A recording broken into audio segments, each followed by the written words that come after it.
We've recently kind of walked through this in our own household. Yes. And so it's something that we can share from not only an external perspective, but also from having to walk through it ourselves. Yes, it is a conversation that you need to have, and it's a conversation that you need to have when you feel that it's appropriate. You need to understand that there are times that you're not going to be able to make everyone happy. That's right. And so it's not, if you've got 3 family members, 2 out of 3 will be ready to hear it and 1 won't. You're not going to get everybody in the same family that's going to agree with you, or even talking about, one of the questions that came up in the little quick fire already is about burial versus cremation. And what does it say biblically is right or wrong? That's something that you get asked all the time. When people ask all the time, is it a sin to cremate? And the answer is welcome to the Unfiltered Faith podcast. Today, Kendal and I are talking about a very important topic that gets brought up, and it's seldom brought up in the right time. And it's one of those issues that a lot of people don't want to discuss, but they really do need to discuss. So the title of today's conversation is Get Your House in Order. And it specifically addresses wills and estates and final wishes and things that are important as matters of discussion when your family starts to go through the moments when people in your household go to heaven or unexpected events occur. And one of the reasons why we're talking about this today is we both have the opportunity in our roles and responsibilities as ministers and pastors to walk through these seasons with individuals. So we've seen a lot of situations where it's been done well, and we've seen other situations where it hadn't been done at all. Yes. And the chaos of one versus the comfort and confidence of the other are very real. Yes. And we've recently kind of walked through this in our own household. Yes. And so it's something that we can share from not only an external perspective, but also from having to walk through it ourselves. And our question today comes from James. But before we get to James, my dear, tell our audience how to click subscribe, and why it's important. Subscribe. Yes, it's important for you to share. Share it with your friends. Share it with your relatives. Subscribe. Also leave us comments. Also send your questions, because this is one of the questions that we received off of an old podcast that we were like, you know what? This is an important topic, how to get your house in order. Yeah, and why to do it and when to do it. So here's the question, and it comes from James. It says, "Hi, Matt and Kendal. I think I need to have a conversation with my family about things like wills and what happens after I pass away. But I don't want to scare them or make it feel like I'm giving up on life. Is this a conversation that I honestly need to have with them?" And then the individual's name that signs the question is James. So James, one, thank you for the question. Yes, thank you. It's not just something that you are wondering and wanting to address. It's something that a lot of people are considering and want to know, how do they do it? And 2, yes, it is a conversation that you need to have, and it's a conversation that you need to have when you feel that it's appropriate. You need to understand that there are times that you're not going to be able to make everyone happy. That's right. And so it's not, if you've got 3 family members, 2 out of 3 will be ready to hear it and 1 won't. And it might change, So if you've got more than 3 family members, or however large the family is, the more people, the harder it's going to be to get everybody prepared to hear it. But because it's a conversation that's about you and your wishes, you need to have it when you feel that you're ready to have it. And what you need to do is, 1, recognize that it's not a lack of faith to discuss the end of life. Jesus Christ discussed the end of his time with the disciples before it occurred. He told them on a regular basis, I must return to my Father. He told them, I will be offered up. He told them consistently that 1, it was going to happen. 2, he had a plan for when it happened. And 3, that they would be back together again soon. So I think that right there you have a very clear model of 3 things that you can do when you talk about the end of life with your loved ones. 1, it's going to happen. 1 out of 1 dies. Nobody gets out of life alive. We read about Lazarus and how he was resurrected from the grave.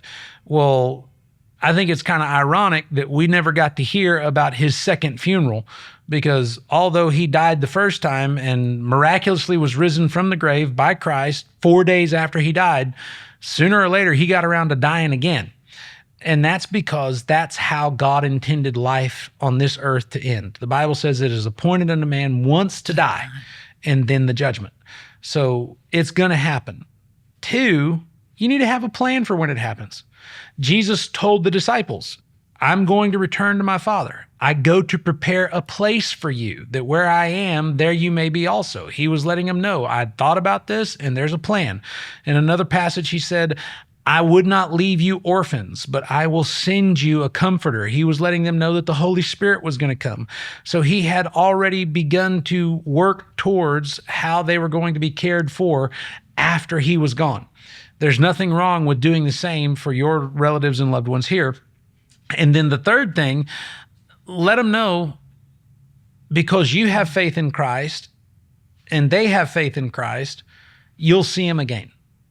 You'll have the opportunity to spend eternity with them. I was thinking about this the other day when, recently your mom, she passed away this December. Mm-hmm. And, when you and I found out we were going to have our children, we knew that we were going to have a boy or a girl. Back then, they didn't do the blood tests that tell you right away. Yeah. We had to wait a certain amount of weeks before we found out. And we somewhat had an idea about what they would look like. We didn't really know what their features would be. Were they going to have, your eyes and my chin or whatever it was? There was all this curiosity of the unknown. And, we still needed to determine what their name was going to be. So all that being said, we knew that this child was going to be in our future, but we didn't know what they looked like. We didn't know what their, gender was going to be, and we didn't know exactly who or what we were going to name them.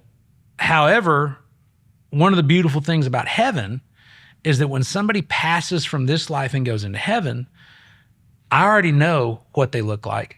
Mm-hmm. I already know what their name is. And I already have the opportunity to expect to see them when I get there, which for whatever reason, that just brought me such a great sense of comfort, because it's like when I walk through the door, I'm not going to have to get to know them. I know them. I'm going to see them. So James, 1, yes, have the conversation. 2, make sure that what you have planned is something that's going to create comfort and confidence for your loved ones. And then 3, let them know that because you have Christ in your heart and they have Christ in their heart, you'll have the opportunity to see him again. That's kind of the answer to the question, but it brings up another point. We should always be prepared and making plans for the future. Yes.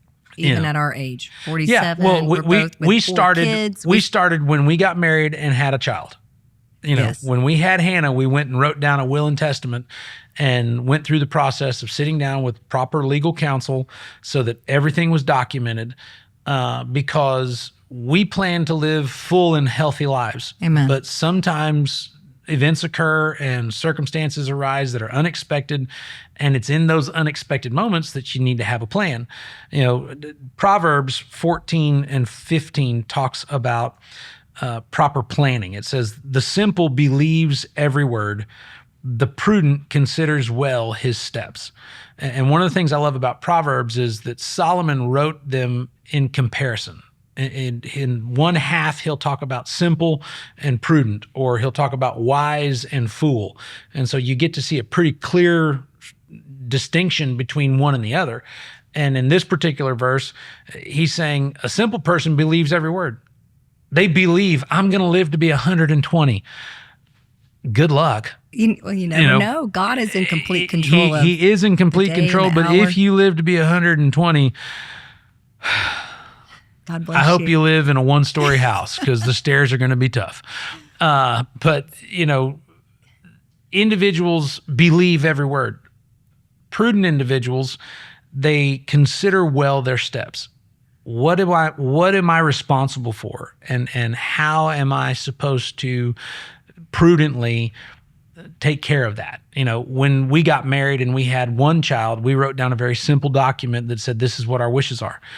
Now that we've got 4 children and 2 of them are past 18 and in adulthood, and some of the things that weren't present in our life 20 years ago are now present today, we've had to go back and change those things. Yes. And in doing so, obviously the first time we wrote things down, we were young and married, and we didn't sit down and talk to any of our kids. And now we've got 2 kids that are adults, and we've started to share with them more we did. about what, our expectations and wishes are and what they can expect, and giving them somewhat, I wouldn't sit there and say, oh, they know everything. No. Because we don't know everything. No, that's right. But at the same time, they have an understanding. Mom and dad have already thought about this, and God forbid that it should come sooner than later, they're going to be okay. Yes. And so I think that you always should be able to have some type of intelligent and comforting discussion with your family about that moment when you might not be here, because sooner or later it's going to happen. And when it does, you shouldn't act surprised. No. And some people say, well, how do I do it? Where do I start? Do I write it down on a piece of paper? Do you have to get it notarized? Because those were questions when we were in our 20s. We're like, well, if you just tell me, I'll tell you. And then we won't tell anything about the kids, but we'll talk to our parents. So I think this comes in different seasons of your life. Because, like when we had little kids and we would travel, we were like, okay, what if something happened to the both of us? Who would take custody of our kids? And then we were specific in the will. And we went to an attorney, and Correct. We had it notarized, and we had paper documents and made sure that we had copies, and that the people that knew that were going to take care of our kids knew that they were going to take care of our kids. Hey, do you accept this? Yeah. Well, there's certainly legal professionals that have all of the proper vehicles and tools to help you get through the process. And it's not a scary or difficult thing, and I would certainly recommend making sure that you do your homework and you talk to the right people to get the right documents in place. I have dealt with a lot of families that, dad told me what he wanted. What you need to understand is that's not going to hold up in court. And unfortunately, you don't really find out how people feel until the emotions hit, and what you thought you'd never fight over now becomes the thing that begins World War III. And it's kind of sad, because at a time when families need each other, when they should support each other, because these questions are not answered, it becomes a place of division and fracture. It's because mom and dad didn't have a plan that now brother and sister and aunt and uncle are fighting. When brother and sister and aunt and uncle should all be helping each other walk through a season of loss. They've not only lost a loved one, but they're losing relationship with other loved ones because I wanted Aunt Edna's lamp and you took it. And it sounds silly, but it happens. It happens, yes. It happens. And the reason it happens is because you didn't have a conversation prior to the moment. You didn't tell them what you wanted and why you wanted it, and you didn't document it properly. The reason we went to a professional is we wanted it documented so that no one could argue. Yes, that's right. And the reason we've continued to go through with that path is for the same reason. It's documented so that no one would argue. Yes, and they've got everything from living will to your advanced directives in the hospital. Working in ICU, that was something that I came across as a loved one's coming in and the kids are fighting over, do we resuscitate, do we not intubate? And there's forms you have to fill out in the hospital too. You can take your legal forms with you, but the doctor will also have you sign forms there. And you had experience in an environment where you're working in intensive care. One, the patients who are coming to your floor, they're closer to death than they are to the door of the hospital. Yes. That's why they're in intensive care. And two, you got to see firsthand very difficult situations where elderly people who did not want anything but to be maintained in a comfortable state were having to endure painful circumstances because family members were arguing about what the person in the bed wanted.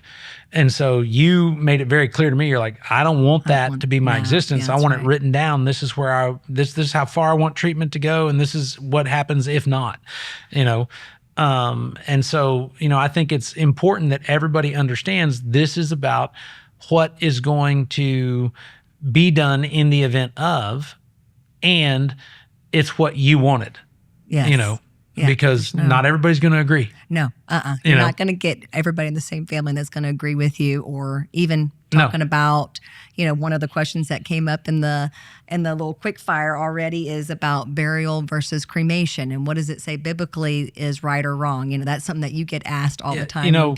People ask all the time, is it a sin to cremate? And the answer is no, it is not a sin to cremate. There have been a lot of religious organizations that have made a significant investment in burial sites, and for the purposes of being able to benefit themselves financially, they've taught that cremation is a form of judgment. What does the Bible say about the flesh of a man? God told Adam, so there's your source. God said it, from dust you came, to dust you should return. So the outer shell, the earthly tent, it's a dirt suit, and it's going to return to dirt, whether it's been put in a tomb and wrapped in a linen cloth like they did in the time of Christ, or it's been embalmed and put in an airtight box like they do in burials today, or it's cremated. And the process of cremation, it just got there faster, and financially it got there cheaper. And, in my personal perspective, I've already told my kids, because we had another family member, a beloved uncle and a brother-in-law, pass away.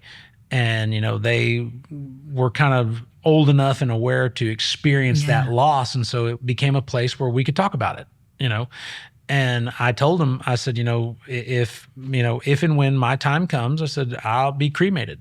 And I said, now, what I want you to do is take my ashes someplace where we had a good time and dump them. Yeah. And I said, and then hold on to the memories in your heart and hold on to the memories in your mind. And, so many individuals are like, well, what do you mean? Well, my experience as a pastor, one, I see families fight over grave plots. Mm-hmm. Yeah. And the people who are in those grave plots, they're not a part of the fight. Yeah. Did you stop by and see Dad today? It's Father's Day. Well, what does it matter if I stop by or don't stop by? He's not there. Yeah. All I'm doing is satisfying your need, but it's not doing anything for me, because I can think about Dad right here. I can think about Dad right here, and I'm good. So rather than create a X on the geographic earth where my kids can argue about whether or not they're treating me well, oh, I didn't freshen up the flowers on Dad's grave. Hey, take me to some place where we had a good time, pour me out on the ground that God said I'm going to go back to, and then just hold me in your heart and see you soon. And this was a dinner conversation we had with our kids. And it was a great test of their comfort level, because, Hannah, my sentimental kid, she's like, I don't even want to think about it. She was and so JW, he's tough and tender, and he's very, he's very, you say big heart, but he's got this balance to him. He wants to do what's right, but he wants to make sure that everybody's good with it. And he's, he's just kind of looking down in a way like, I don't even want to think about it. And Joel, who is bottom line guy, he's like, look, we've been given an order. This is what we're going to do. He looks across the table, he goes, I'll do it. And the way he said it, I was like, wait, wow, wait till I die. Don't spread my ashes before then, because Joel, but he kind of looked at his, like he's honor. like, he was like, Dad, you've given me a direct this. order. I'm going to take care of it. And it's like that with a lot of families. I know it is. But here's the thing. If my kids don't know that, and Joel is the one that says, well, this is what Dad wanted, Now he's going to be fighting with his brother and sister I know. instead of them coming together and saying, this is what Dad wanted. This is our time to say our goodbyes to him, And so I think that you do your family a disservice when you avoid this topic. I think you do your family a good service when you give them the opportunity to hear openly from you, this is what I would like, and this is why. And I believe that, it's something that gives them confidence instead of the uncertainty and the overwhelming emotions that they're already going to be walking through. It's going to be a time of grief. Paul told the church, I do not want you to be ignorant, brethren, and grieve as those who have no hope. He didn't say Christians don't grieve. We've grieved the loss of your mom. We've grieved the loss of other loved ones. We grieve, but we grieve with hope. The hope is we're going to see each other again. So when you walk into that season of grief and separation, I think it only is fair to those who are having to go through that you give them as much confidence and support prior to it as you possibly can. Yes, that's true. And I can relate to this with my mother. She had a handwritten will that she had notarized. And so it gave me peace when we were making decisions on the medical side that she was diagnosed with cancer, and it was a fast aggressive cancer. And she wanted to have no other treatment just to keep her comfortable. And to know that she wrote that down and we had that conversation before, it just brought me where I did not feel, anxiety. And she was at complete peace. Correct. Knowing that where she was going to go and we would see each other again. So that really helped me where I was a nurse, at the hospital, seeing other people that didn't have it. There was a lot of anxiety in the room. It gave you permission. Yes, you could just, it was just the presence of God was there when you have a plan in place. God is a God of order, and he wants us to talk and discuss these things with our family members so we can remain to comfort one another when this time comes. Well, and again, Jesus Christ is our example. Hebrews says he's the author and the finisher of our faith. All right, what did he do? He sat down with the disciples, and at certain times he said, I must depart. Yeah. Or he said, I'm leaving. And some of the disciples didn't believe it. And some of the disciples wanted to ignore it. And then some of the disciples, James and John wanted to take advantage of it. Well, before you do that, crown me for the left side and him for the right side. If Jesus dealt with all those different emotions, understand you're going to deal with some of those different emotions too. But the more prepared you are and the more confident you are, the easier it's going to be. I didn't sit with my kids and say, hey, what do you think about? I sat down and said, this is what I want. And because I said it like that, they were willing to accept it.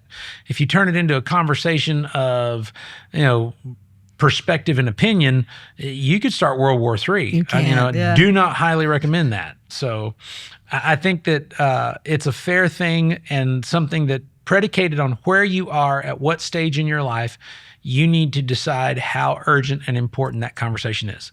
The younger you are, the healthier you are, you probably have a little more time. But, the closer you get to the age of 70, because that's all that's promised, the more significant interest you need to put into preparedness and being able to say, this is what I want and this is why. So some of our quick fire questions. We've got one: how much does a funeral typically cost? Several $1,000s. Wow. There's a lot of people who don't want to believe that they can be that expensive, but they can go from tens of thousands of dollars up. They're significant. Do I really need a will if I don't own a house?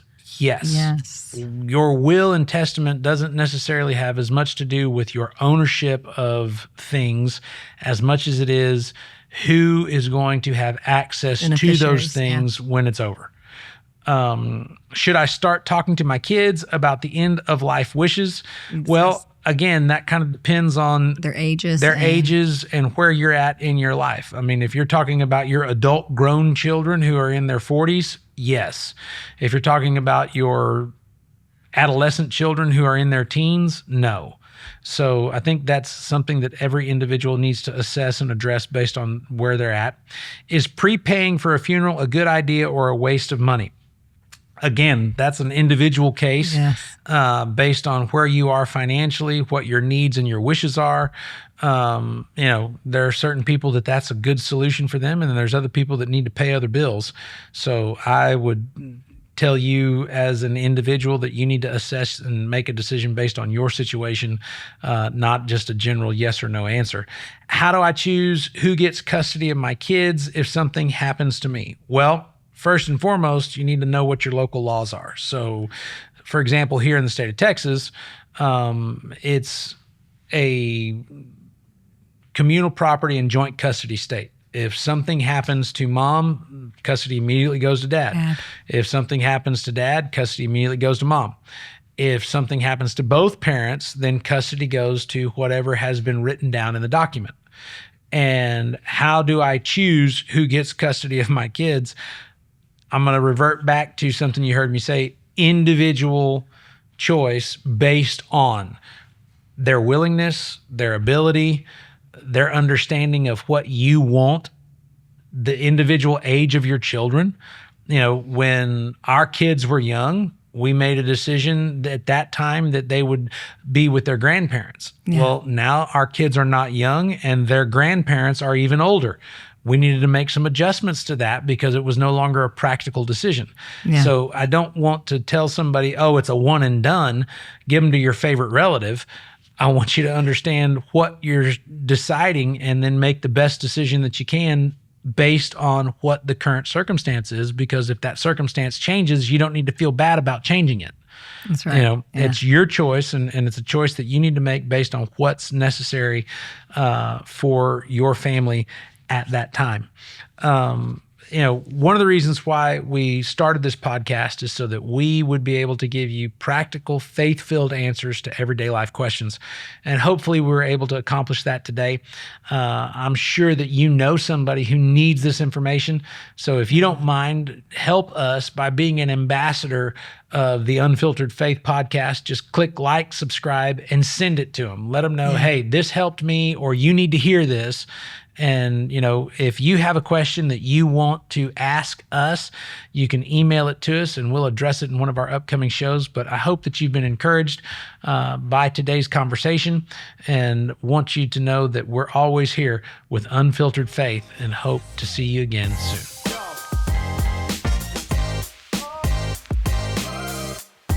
Thank you for joining us today. If you were encouraged by this content, we want you to share it with people you know that need to receive this kind of information. Also, click the link in the bio to find out how you can submit your questions or be a part of an upcoming program.